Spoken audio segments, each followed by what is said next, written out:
Olá você, meu amigo, minha amiga aqui do Tec Concursos, como é que tá? Tudo bem? Professor Bruno Lira aqui para a gente continuar o nosso curso de Direito Administrativo e hoje é a última aula, não precisa chorar, eu sei, mas é a última aula do tópico de bens públicos. É a última aula do tópico de bens públicos, vamos falar agora, meus amigos, sobre a aquisição, vamos falar agora sobre a aquisição de bens pelo Estado.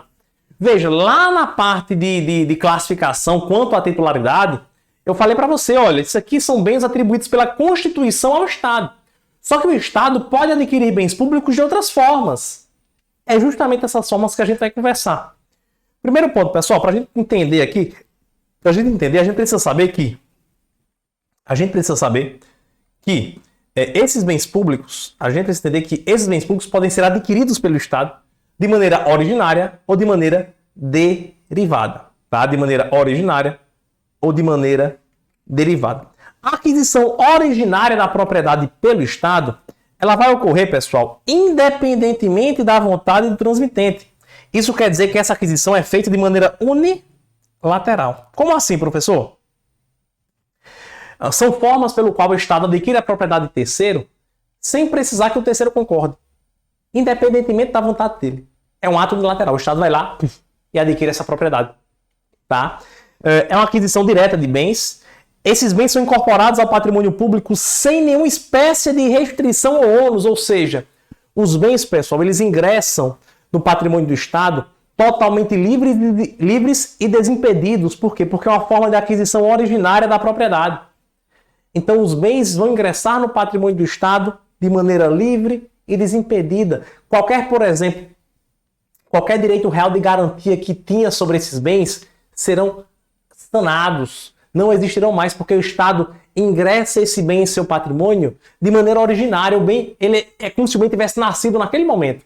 Ah, professor, mas esse bem estava todo enrolado, tinha garantia, tinha hipoteca, tinha penhor nesse bem, tinha um bocado de enrolo. Não, tudo isso cai por terra e o bem chega novo para o Estado. O bem chega novo para o Estado. É a aquisição originária. Exemplos: desapropriação, uso capião. Perceba que nessas situações não há nenhum tipo de acordo de vontades. O Estado vai adquirir essa propriedade independentemente da vontade do transmitente, da pessoa que transmite. Tranquilo? Já a aquisição derivada da propriedade, meus amigos, ela decorre de consenso entre as partes. Compra e venda, por exemplo, as partes entram em acordo. Aqui nós temos uma transferência de bem com todos os ônus que ele possuía. Todos os ônus que esse bem tinha, esses ônus continuam, porque é uma forma de aquisição derivada. Exemplo, compra e venda, dação em pagamento. Conhecendo essas duas classificações, nós precisamos entender agora que existem outras duas formas de aquisição da propriedade pelo Estado. O Estado pode fazer uma aquisição contratual, ou uma aquisição legal, ou por fenômeno da natureza. Eu vou explicar para você aqui como é que vai acontecer a aquisição contratual. Eu vou dar alguns exemplos de formas de aquisição contratual e vou dizer como acontece as formas de aquisição legal e dar alguns exemplos de forma de aquisição legal ou por fenômeno da natureza. Beleza? Aquisição contratual. Gente, a aquisição contratual é quando o Estado contrata um terceiro, né? O Estado, em comum acordo com o terceiro, ele vai adquirir um bem. Por isso que é a aquisição contratual. Deixa eu te fazer uma ressalva. Essa aquisição contratual de bens pelo Estado, ela não se reveste de natureza de contrato administrativo. Essa aquisição contratual, gente, esses casos de aquisição contratual serão regidos pelo Código Civil, pelo direito privado. Eles se sujeitam, embora regido pelo Código Civil de 2002, embora regido pelo direito privado, eles podem se submeter a alguns limites e princípios do direito administrativo, como a regra da licitação. Então, por exemplo, o Estado quer comprar um bem. Quando o Estado compra um bem, quando o Estado vai adquirir um bem, eu não vou ter um contrato administrativo aí, não. Eu vou ter um contrato de compra e venda regido pelo direito privado. Mas, para comprar, o Estado tem que ter como regra uma licitação. Tem que fazer a licitação. Então, mesmo sendo regido pelo direito privado, ele sofre algumas normas do direito público. Tá?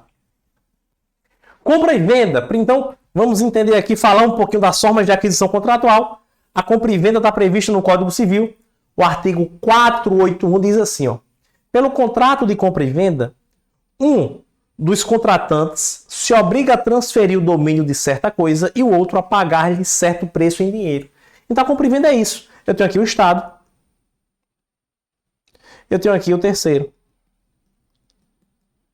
Esse terceiro se compromete a entregar o bem para o Estado. E o Estado se compromete a pagar por esse bem. Essa é a compra e venda, tá? Vejam só. A aquisição de bens pelo Estado por meio de compra, via de regra, tem que ter licitação. Em regra, tem que licitar. Mas tem exceção, tá, gente?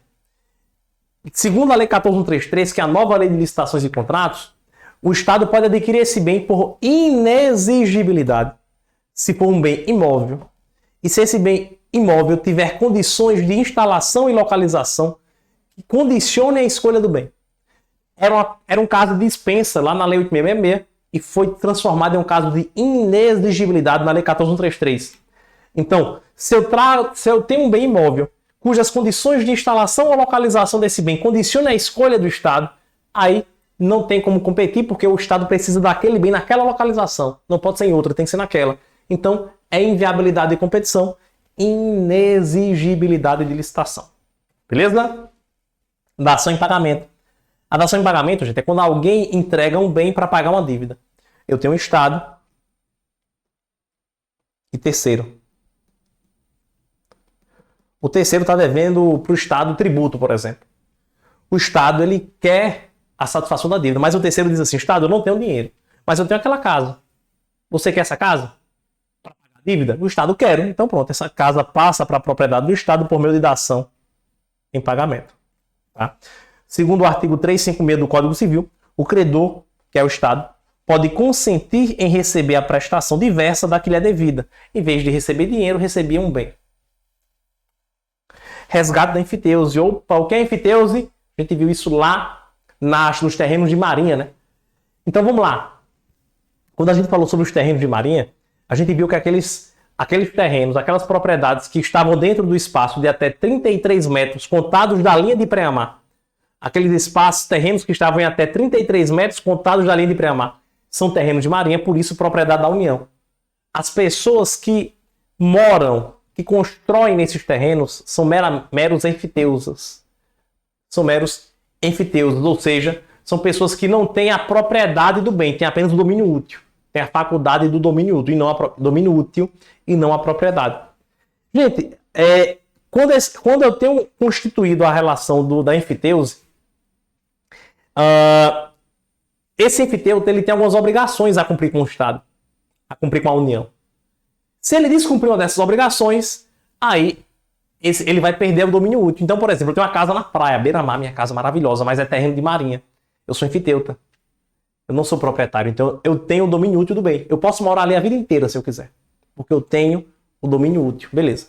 Mas se eu descumpro uma das regras, esse bem ele vai passar para o Estado. Por quê? Porque eu vou perder essa enfiteuse, vai ser revogado, porque eu descumpri as regras e as normas legais, tá bom? O Decreto-Lei 9.760 de 46, ele traz um exemplo claro, que é o foro. Eu falei para você do foro, né? Ele diz assim, ó: os terrenos aforados pela União ficam sujeitos ao foro de 0,6% do valor do respectivo domínio pleno, que será anualmente atualizado. A casa vale R$1 milhão, então eu pego 0,6% de R$1 milhão e vou fazer o pagamento anual para a União. A União tem que receber anualmente esse valor de foro. O não pagamento do foro durante os 3 anos consecutivos ou 4 anos intercalados importará caducidade do aforamento. Ou seja, se eu não pagar o foro nesse período estabelecido, eu perco essa enfiteuse, eu vou perder essa casa, esse bem. Imagina, eu perco e o Estado vai ganhar adquirir essa propriedade. Artigo 103. Esse aforamento da enfiteuse vai se extinguir quando? Por inadimplemento de cláusula contratual. O cara descumpriu uma cláusula do contrato, extingue. Acordo entre as partes. Pela remissão do foro nas zonas onde não mais subsistam os motivos determinantes da aplicação do regime enfitêutico. Abandono do imóvel, caracterizado pela ocupação por mais de 5 anos sem contestação de assentamentos informais de baixa renda, retornando o domínio útil à União, por interesse público mediante prévia indenização. Então, nesse último caso aqui, a própria União vai lá e revoga, extingue essa enfiteuse por interesse público, mas nesse caso ela tem que revogar.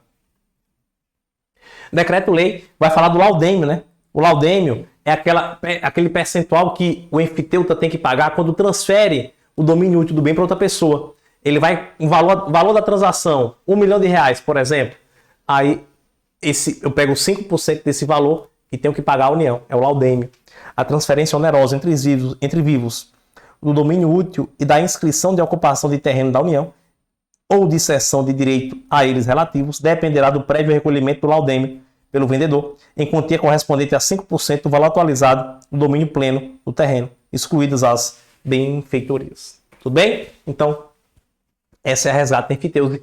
O Estado vai lá, a União vai lá, resgata a enfiteuse e adquire o bem. Permuta. A permuta é troca, gente. Permuta é troca. Então, por exemplo, eu tenho o Estado tem um bem. O Estado tem um bem. O terceiro tem um bem. O Estado oferece um bem. O terceiro oferece outro bem. Eles fazem uma troca, uma permuta. Artigo 533 do Código Civil regula a permuta e vai dizer assim: aplicam-se à troca as disposições referentes à compra e venda, com as seguintes modificações. Salvo disposição em contrário, cada um dos contratantes pagará por metade das despesas com o instrumento da troca. Então, tanto o Estado como o terceiro, eles vão pagar metade, 50% da despesa dessa permuta. As despesas burocráticas. É anulável a troca de valores desiguais entre ascendentes e descendentes, sem consentimento dos outros descendentes e do cônjuge do alienante.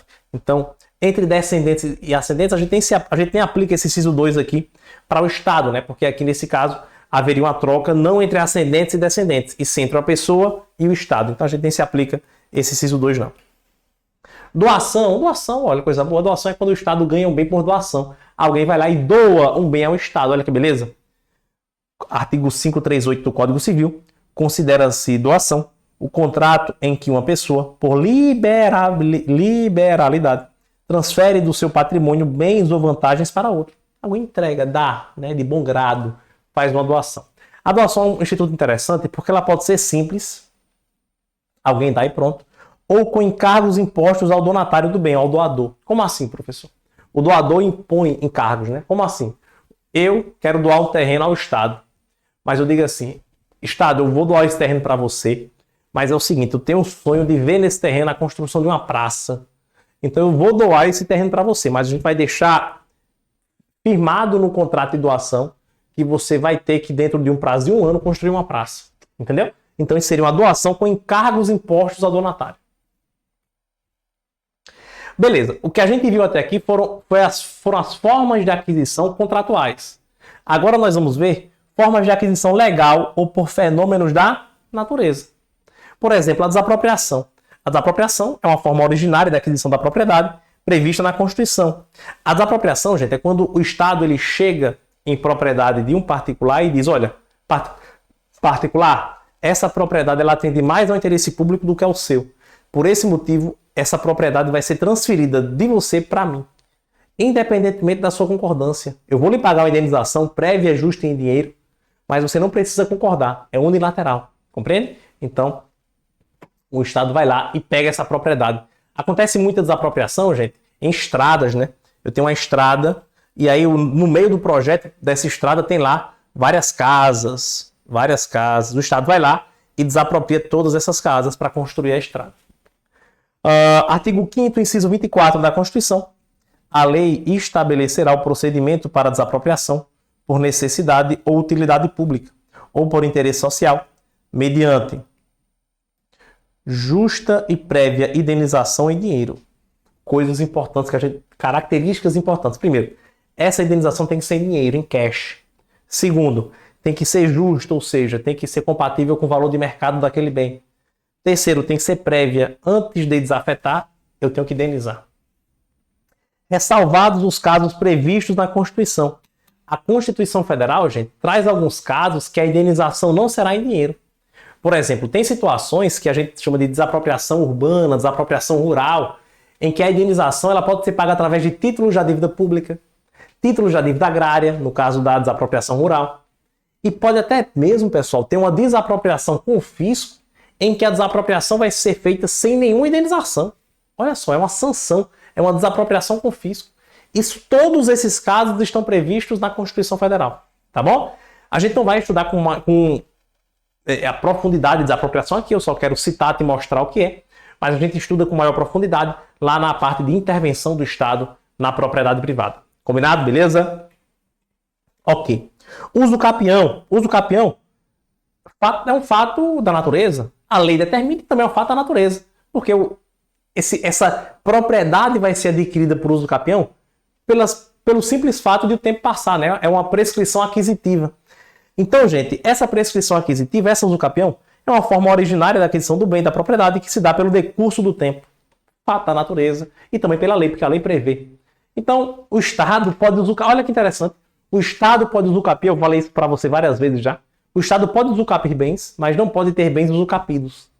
Então, o bem público não pode ser passivo do usucapião, mas o Estado pode adquirir bem por usucapião. O Estado invade um bem, invadiu um bem, tomou posse do bem, ficou lá 10 anos, sem ninguém se opor. Essa posse é justa, mansa e pacífica, o Estado está lá. Passou 10 anos, o Estado é proprietário agora, usucapião. E aí pode sim acontecer. A usucapião, meu amigo, está a partir do artigo 1238 do Código Civil.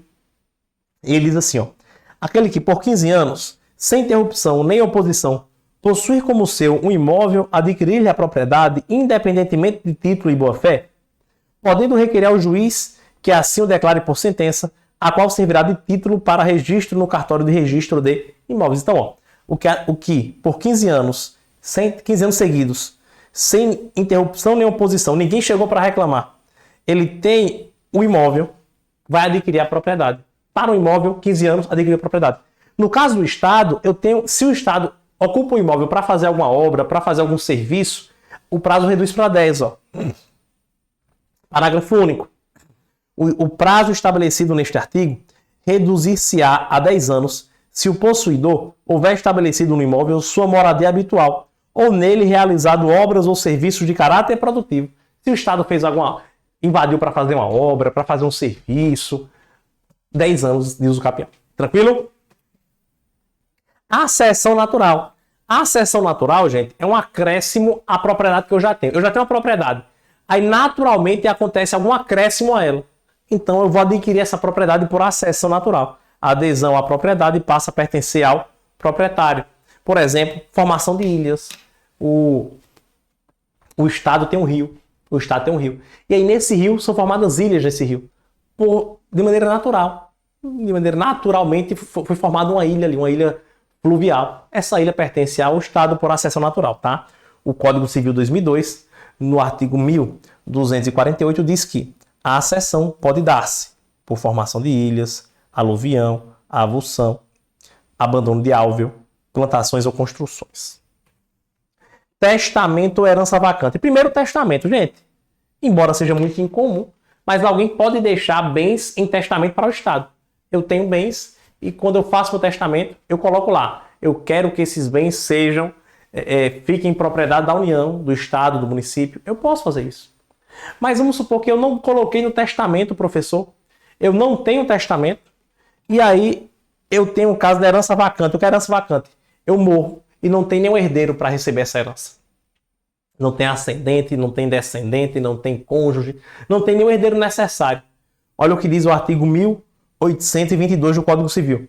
A declaração de vacância da herança, que é justamente quando não tem nenhum sucessor, não prejudicará os herdeiros que legalmente se habilitarem, mas, decorridos 5 anos da abertura da sucessão, os bens arrecadados passarão ao domínio do município ou do Distrito Federal, se localizados nas respectivas circunscrições, incorporando-se ao domínio da União, quando situados em território federal.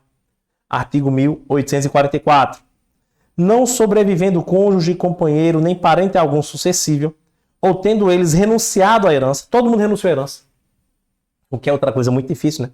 Esta vai ser devolvida ao município DF, se localizada nas respectivas circunscrições, ou à União, quando está localizada em território federal. Beleza? Então, testamento, alguém de maneira consciente vai lá e deixa o bem para o poder público, ou herança vacante quando não tem ninguém para receber, aí fica para o município DF ou para a União quando estiver em território federal. Reversão dos bens. Gente, na concessão de serviço público, aqui eu vou fazer uma explicação para você, veja só.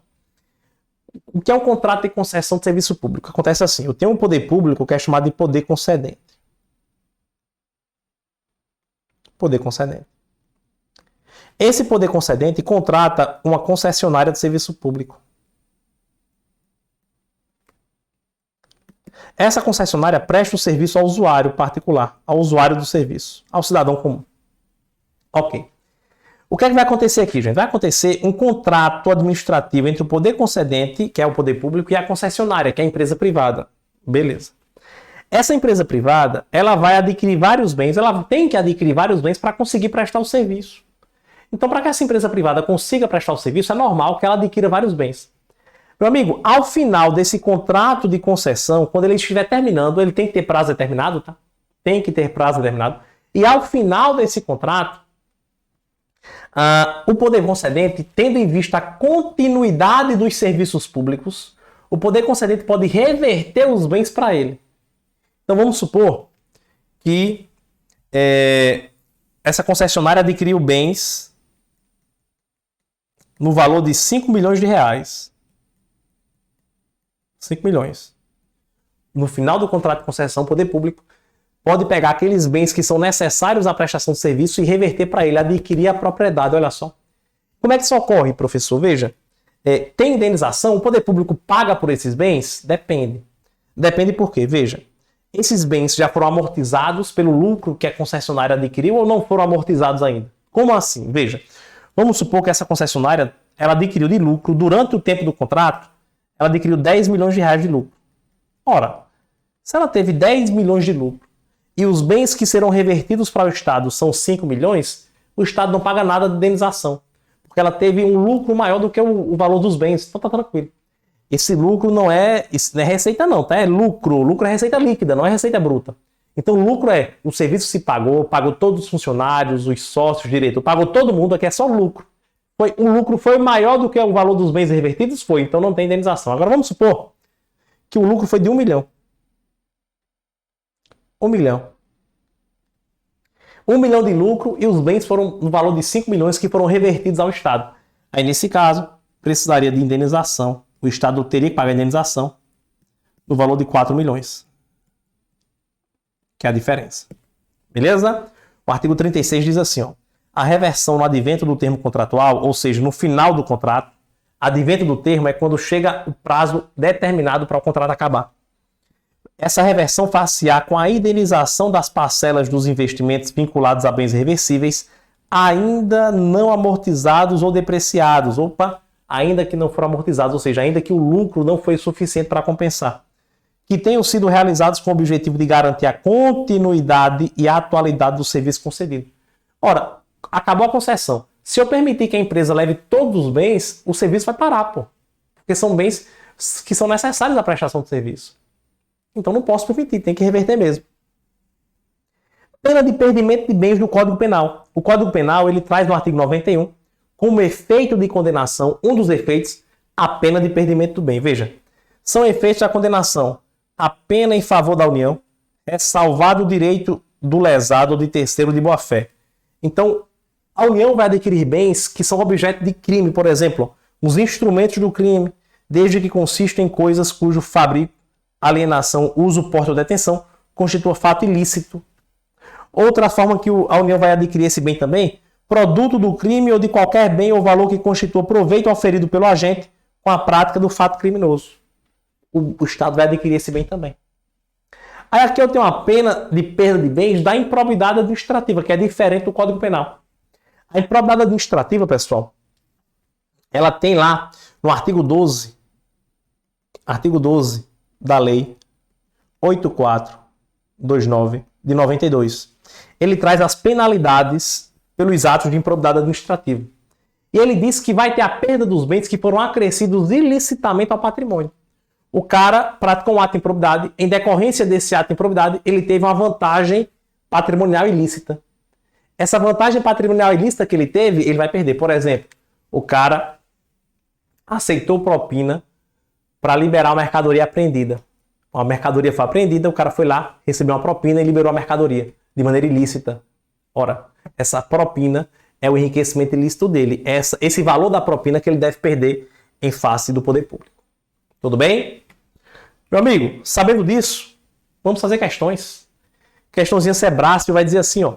Situação hipotética: determinado município brasileiro construiu um hospital público em parte de um terreno onde se localiza um condomínio particular. Opa!